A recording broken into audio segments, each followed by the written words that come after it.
I'm Rabbi Matt Abelson, Executive Director of Rabbis United. Stay tuned for Taped with Rabbi Doug. We're gonna see Rabbi Doug. We're gonna see Rabbi Doug. We're gonna see Rabbi Doug on your TV tonight. But Daddy, I want to watch Monday Night Football. Forget about Monday Night Football. There's no other thing we're going to watch on Monday but Rabbi Doug. Yeah, Rabbi Doug on TV tonight. We're gonna see Rabbi Doug. Oh, everybody talk about Shalom and welcome to Taped with Rabbi Doug. I am here at the Rabbis United Conference in Northbrook, Illinois, which is a national conference. And I am here with the Executive Director of Rabbis United. This is Rabbi Matt Abelson. Hello, Rabbi Doug. Hello, welcome to the show, and thanks for being with me. My pleasure. Rabbis United is a branch of the organization StandWithUS. StandWithUS is an organization supporting Israel, supporting Zionism, and supporting students and others against anti-Semitism. It's an incredible organization with outreach around the world, with lawyers, professionals, and also now, for the last few years, rabbis and cantors involved on a clergy basis to assist with the spreading of the word about this organization. Tell me, Yes. First of all, what is your introduction to working in Zionist type of, or Israel support type of work, and how did you get connected to StandWithUS? Sure. I did live in Israel for several years and did an internship at the Jerusalem Center for Public Affairs, where I started to learn more about what is commonly referred to as hasbara, or advocacy.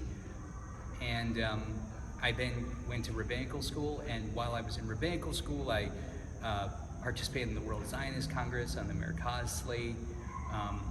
I did a project where I tried to promote Hebrew literacy. I wrote my master's thesis about Echad Ha'am, and then I was in the pulpit, and I decided to move from the pulpit to the organizational world, and StandWithUS is a very well-known entity in the pro-Israel space. It sure is. Now, when people think of pro-Israel, if they don't know StandWithUS, they might think of AIPAC, which is a little bit more political in its nature and being well known. And then there are a lot of other organizations that are online, that are in college campuses, that are working out of Washington, D.C. But StandWithUS really encompasses a lot more. Can you tell me about StandWithUS and its mission? Sure. Founded 23 years ago. The focus initially was the campuses. I think what we have become effectively is, if you look at Federation, which is the model that operates for communal life in the United States, Federation has many different components to serve the Jewish community. Likewise, StandWithUS has 15 different departments to support Israel and stand against anti-Semitism, and offices on 6 continents. So in some sense, we are like a federation, but it's worldwide as opposed to locally. Very nice. So now the Rabbis United, which is this group that we are here for a conference for, is really a group of rabbis and cantors who have chosen themselves to affiliate as clergy with the Rabbis United group and to make their stance in support of StandWithUS. How did the group start? Because there wasn't a Rabbis United 6 years ago. There was no organizational clergy branch of StandWithUS, although, of course, StandWithUS has been around for a while. How did it come about? Whose idea was it? And how did the rabbis come to affiliate? Mm-hmm.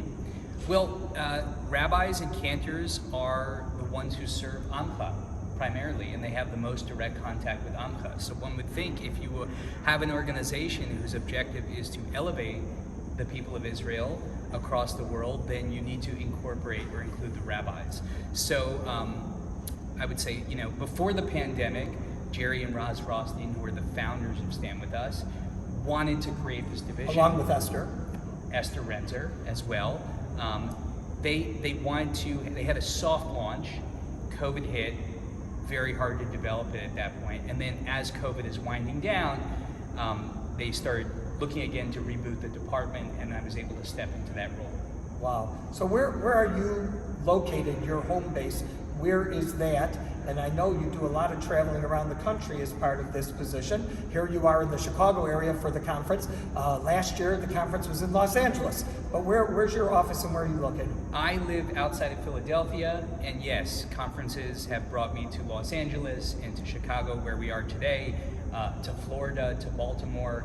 And so I try to participate in both conferences that I organize, but also conferences such as the Rabbinical Assembly or other gatherings of rabbis where I can share my resources. Sure. Be a representative of Stand With Us to them. Indeed. So, for example, have you ever spoken at a conference of conservative rabbis or of Reform rabbis or of Orthodox rabbis? I mean, you mentioned, I think, the RA, right, which is a conservative group. Have you been in other denominational, organizational gatherings to speak about Stand With Us? So my movement is where I was ordained through as the conservative movement. So I've spent the most time in the conservative gatherings, but I did not speak at the conservative gathering. I was present, I participated, I tabled, and I was meeting with people, but I never had a platform to speak to. So you went to Jewish Theological Seminary? Correct. So Stand With Us and Rabbis United is a non-denominational organization, meaning it's not Orthodox, Conservative, Reform, Reconstructionist, or anything like that. It is a multi-denominational organization of rabbis and cantors who come together not to preach their religious beliefs or observances, but rather to unite in support of Israel. And I think that's a really unique thing. Some local boards of rabbis are similar in their denominational connection to all denominations, but I think this being a national organization or international organization with rabbis of every denomination, I think it's unique because I believe that when this group comes together, nobody looks at the other people who are with them as being of a denomination. Rather, they look at them and say, you are Jewish clergy, I am Jewish clergy, we have the same goals when it comes to Israel. Don't you agree? I absolutely agree. That is our objective. I think we do achieve it. And I think that was part of the vision of Zionism as the great uniter of the Jewish people, the restoration of sovereignty in the land of Israel. Tell me, how does Rabbi Matt Abelson spend his day working for Rabbis United when you're not at a conference? Okay, well, a lot of what I'm trying to do is maintain regular communication with our members. That includes phone calls and emails, trying to keep abreast of what's happening in their congregation, in their community. I have a monthly newsletter that I create. I also moderate some online communities to try to make sure that the most up-to-date information is in front of the people who are affiliated with our division. Now there's a late winter, early spring conference, international conference for Stand With Us.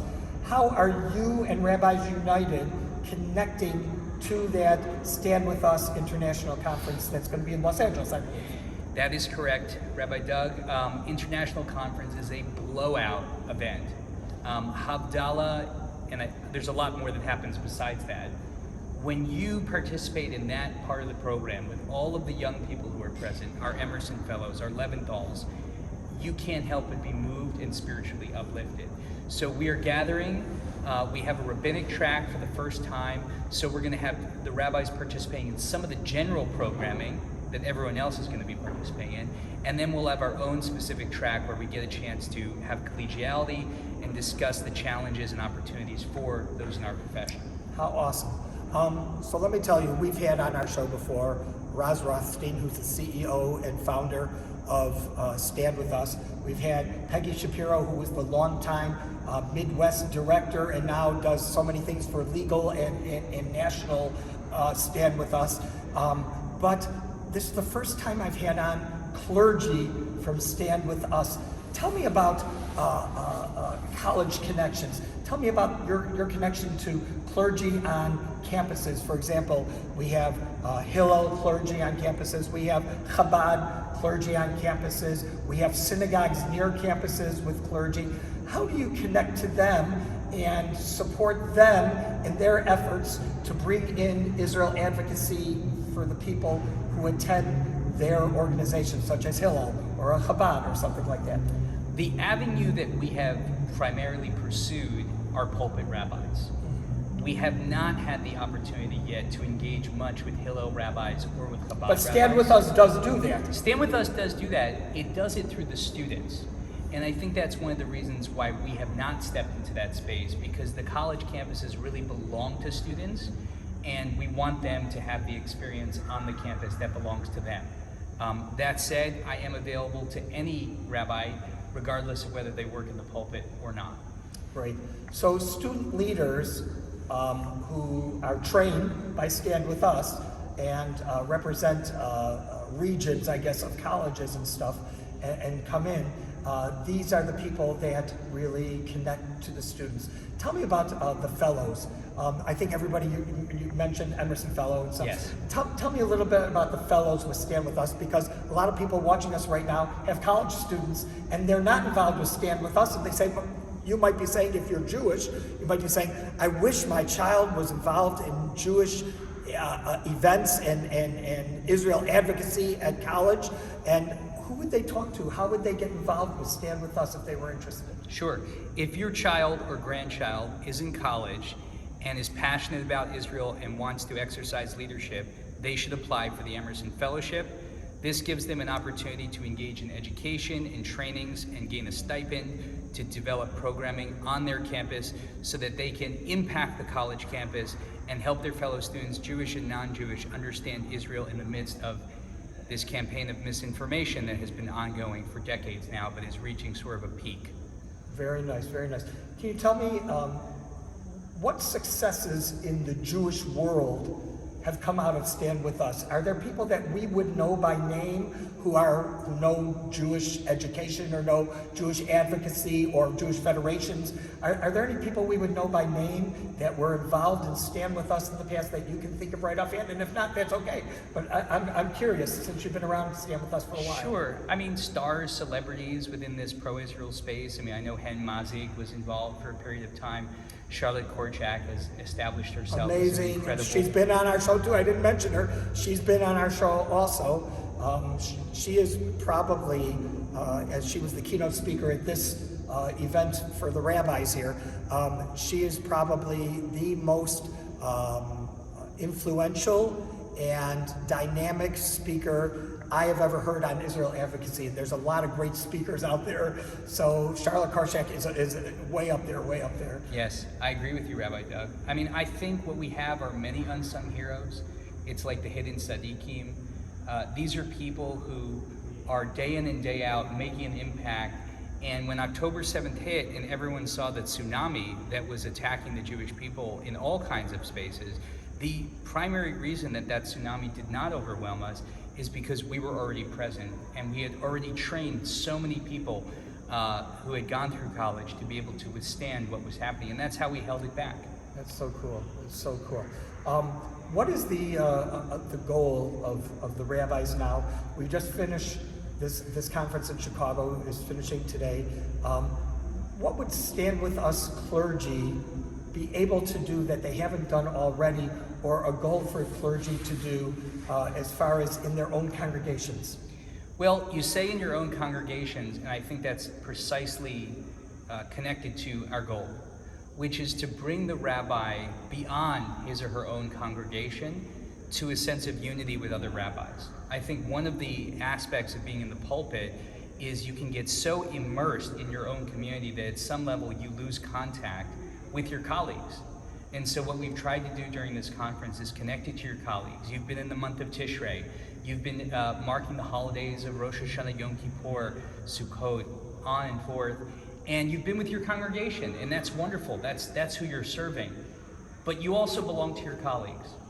And we need to have a coordinated effort. I don't know if that involves sermon writing together, or conceptualizing campaigns and strategies around the kind of stuff we heard from Lieutenant Colonel Conriquez today, around the defunding of UNRWA, or a recognition that Egypt is not fulfilling the treaty with Israel, or as he referred to 1701 plus, which would refer to the situation in Lebanon. So it could really be that big. It could also have to do with the adoption of IRA in various aspects of society. Can you tell me what that is for people who aren't familiar? IRA? Yeah. Okay. The International Holocaust Remembrance Alliance has conceived of a 2-sentence definition of anti-Semitism with about 10 examples. And the examples are critical because the whole effort since the Durban Conference Against Racism right before September 11th was to treat Israel the way that the Jew had been treated for centuries. It's the third iteration of anti-Semitism. And so helping people understand that there are ways that you can speak about Israel which are deeply anti-Semitic, connected to the anti-Semitic traditions of Christianity and Nazi racism or Soviet anti-Semitism, this is really critical. And so the IRA definition through those examples achieves that. Wow. There were rabbis from all over the country that came into Chicago today to be part of this conference. However, there were a lot of rabbis in the Chicago area that didn't come to be part of this conference, and a lot of rabbis that were at previous conferences that didn't come to Chicago. How do we bring them back? How do we bring them back? Because I think the message is so clear, and I think what you've told our audience, I think they understand how important it is for clergy to be involved in this effort, because who are congregants going to turn to with their own questions or concerns, except to their own rabbi or cantor who they might have a relationship with and feel comfortable talking about it. For example, someone has experienced, my child has experienced anti-Semitism at their school, or my child was attacked or teased, or whatever those things are because they were Jewish. I don't know who to turn to. I'm going to go talk to my rabbi.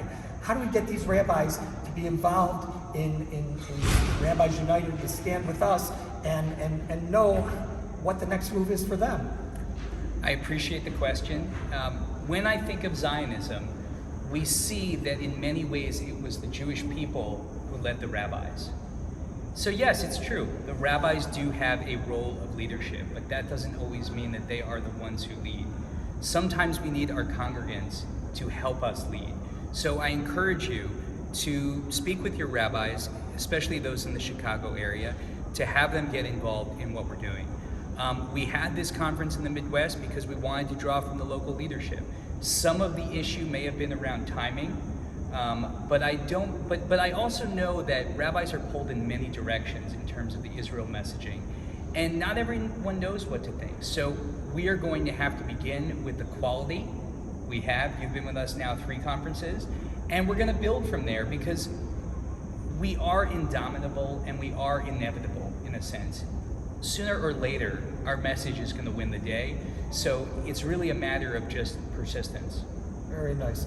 I think that the message of Stand With Us that goes to the legal side of things is an important one that our viewers should know about. And tell me a little bit about what the legal department in Stand With Us does for community members who contact them or whose clergy contacts them about incidents on campus, incidents in high schools, and so on and so forth. What is the legal department? Sure. Well, I mean, post October 7th, this really came to life, because if Stand With Us begins with campus and then it expands to 15 departments, the legal department is something you have to bring in, because when you do have an experience with anti-Semitism on campus, you have to hold people accountable. And so our legal department has been involved in suits against universities, including Columbia, including Harvard, including Penn, NYU. And so it complements the work of the campus, so that when the students do have these negative experiences where they're being discriminated against according to Title VI of the Civil Rights Act, then they can then work within the Stand With Us infrastructure to get that addressed legally. So there are actual lawyers who work with Stand With Us and they work pro bono for these families? We do have pro bono lawyers, over 200 that we have drawn from. We are shifting our legal strategy slightly, and but we have always had a legal department which is filled mostly with lawyers. Very nice. So that kind of can sometimes make someone who didn't know where to go have a source to talk to begin with when they've experienced something negative as far as anti-Semitism. Tell me, we recently had a terrible incident in Amsterdam.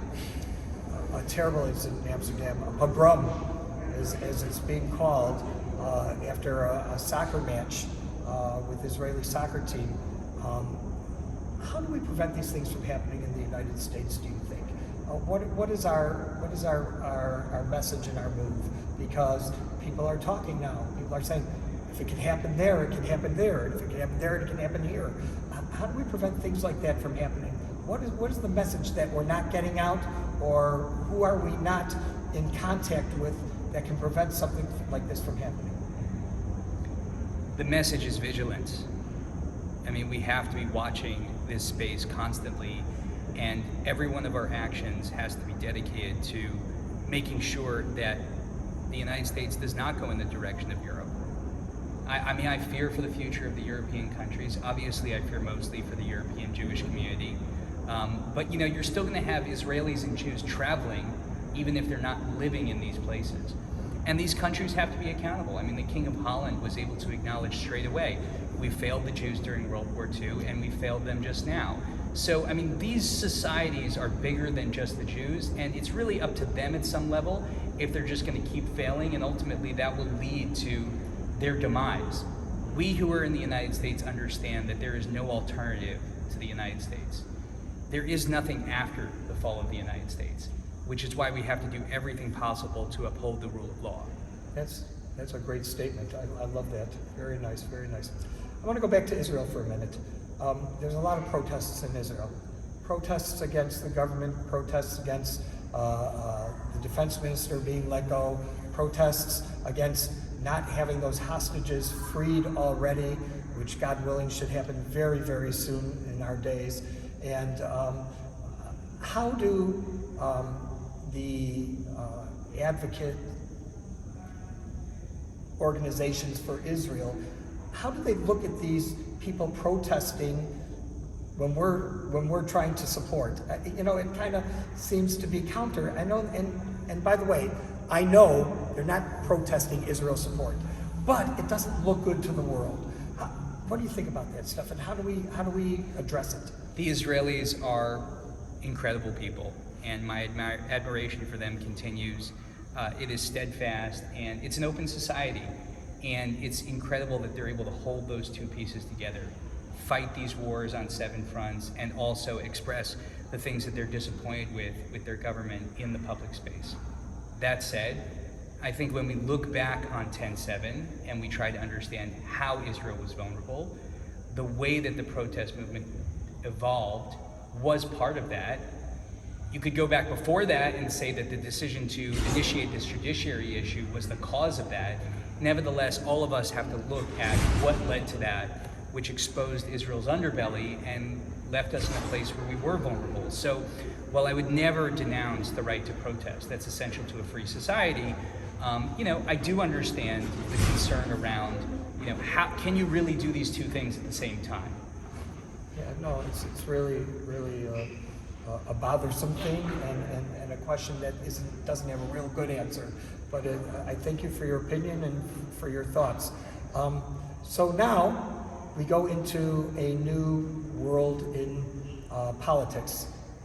Donald Trump re-elected president after President Biden decides not to run, and now we're going to sort of go backwards and sort of move forwards.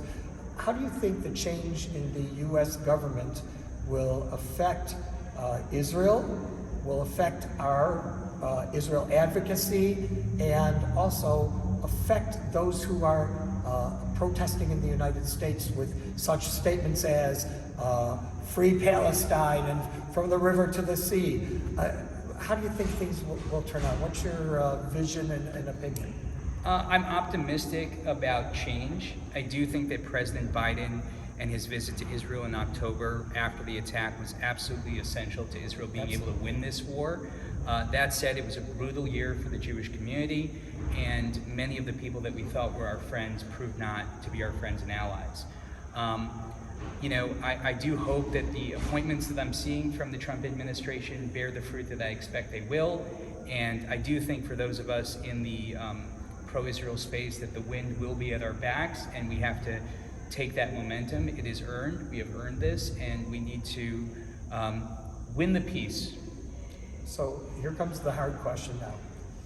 What happens when Rabbi Matt Abelson, who is the Executive Director of Rabbis United, comes across Jewish people who are involved in anti-Zionist movements and possibly clergy that they are affiliated with come across and say, I want my voice heard within you, and I'm anti-Zionist. Yeah. And they don't call themselves anti-Zionists, Sure. but that's what they preach. Well, that's not going to happen in the sense that they're not going to get their voice heard.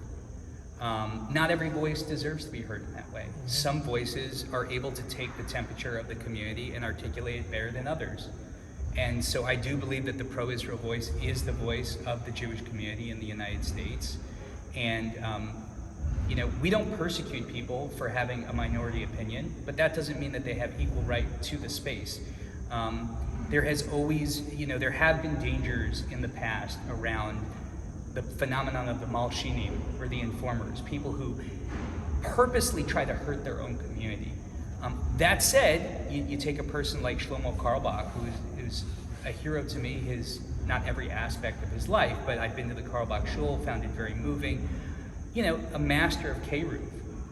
So from the religious standpoint, as rabbis, we always want to bring someone closer. And I'm not going to push someone out of the room for a minyan because they declare themselves an anti-Zionist. From a strictly halachic religious standpoint, they're a part of the people.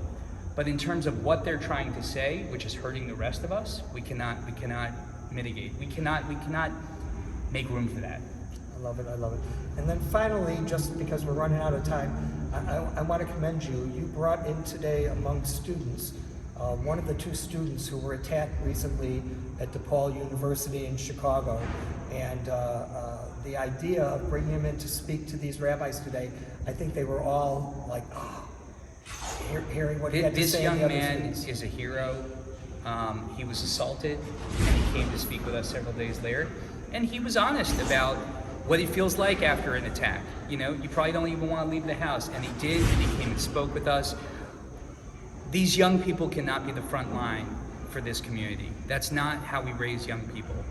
We have to be the front line, and we have to protect our youth, and whatever is happening for our youth has to stop. We have to stand as a shield in front of them. Wonderful. I want to thank you so much for being on the show. Thank you, Rabbi Rabbi Matt Doug. Abelson, he is the Executive Director of Rabbis United, a branch of StandWithUS for Israel support.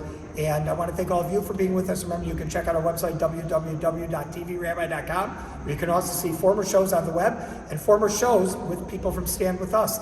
And if you want to email Rabbi Abelson or me, you can email us at info@tvrabbi.com. I will forward it to him, and I know he'll get back to you personally.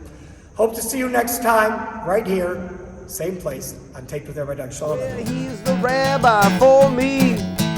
Anytime you need. You're gonna get married or you're gonna die. Gonna see Rabbi Doug. Gonna see Rabbi Doug. Gonna see Rabbi Doug. Gonna see Rabbi Doug on the TV tonight. This has been a Taped with Rabbi Doug production.